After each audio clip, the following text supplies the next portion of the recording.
So one thing we do, why are we opening it?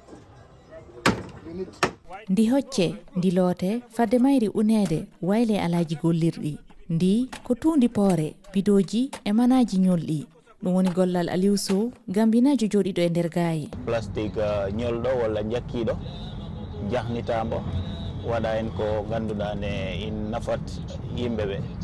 So min ɗum woni gollam. Plastique noon ina dañi façon ngaji kewɗi ɗen min noon he façon ngaji tati ɗi e ɗin ponmi ɗan sabun plastique ina dañi façon ngaji jeeɗiɗi min tati ɗi gonɗi ɗi ɗo ɗi ganduɗa ne nder galleji he ɗin yimɓeɓe naftorta ko ɗin ƴettanmi si ɓe jakkima hande ɓe beddoyoɗi walla hubboyoɗi duppaɗi sumaɗi walla uwaɗi walla accaɗi ɗi jaaha he maayo he ɗin minen min koccata min gara min lawƴa min una min mbaɗa condi min jahnito goɗɗum ko ganduɗa ne nino wi min naftoranta jama o.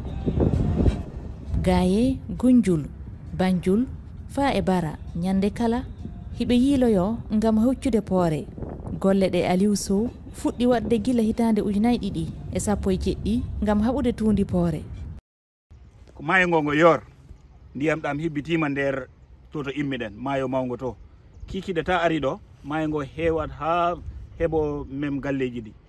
ta yi plastique o ɗo yi plastique yo ɗum ko jiiɗa fof maayo ngo kuppi in funtinin kala ko naati e maayo haari si rentane maayo ko funtinatin oɗon funtinta in wano ɗo goɗɗi ɗi ko liɗɗi ɗi ñamata in ɗi maaya ɗum tagi ɗen mbiya joni liɗɗi heewani liɗɗi suusa plastique. ino winomami rek woni minen dañi place ji nogas e tati nder leydi he o place ɗo ko bara e sew woni ta tagi maayo ngoɗa immori Banjul ko heddi komin mbatta ko ɗo hande woni sertiningol plastique walla taggol in wona ko famɗi ko taki woni go'o pour nabgol ngol weeɓa sabu ta addiɗo auto yano a teƴani ɗum ta waɗi hen 1000 kilo walla 100 kilo auto heewat te ko joɓatamo a yoɓatmo ɗum ɗon tawi ko 100 kilo tawi ko 1000 kilo tawi ko 2000 kilo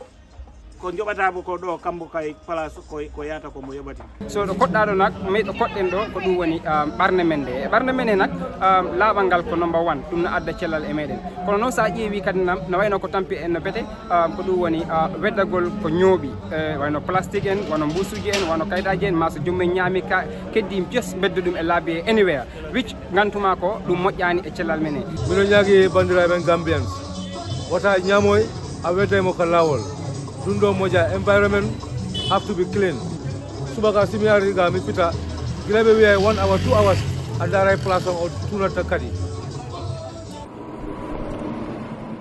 E nder nokkure Gunjul to ɓe taynata mana walla poore on ɓe mbaylamo kotonɗe julle e ñiñirɗi cuuɗi min tawi woɓɓe no loota mana on ɓeya o niisa mo.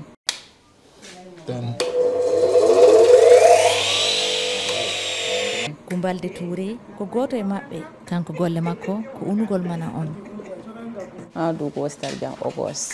Min ko plastique onanmi mi fuɗɗi gollide ɗo gila lewru jeta faltino ndu ɗo ko plastique min pewnata min pewnira kotone joɗorɗe ko nangata caabi piiji kewɗi moƴƴinira plastique min yi ko mbuuso no wawi naftorede ɗo miɗen gollida e worɓe golle ɗen wona ko weeɓi kono ko gorko gallata debbo no wawi gollude ha ɓurnomo no yara yeeso sabu mi joɗaki galle waɗi miɗo welti. Hannden fannu waylugol tuundi poore ko gollal puɗɗugal layude Aliou Sow e gollidiɓe mum no anni yajinde golle maɓɓe ngam ustugol ŋakkere golle sukaɓe jokolɓe e nder Gambi tawti fa hannden haɓugol caɗele tuundi poore e dow taarindi.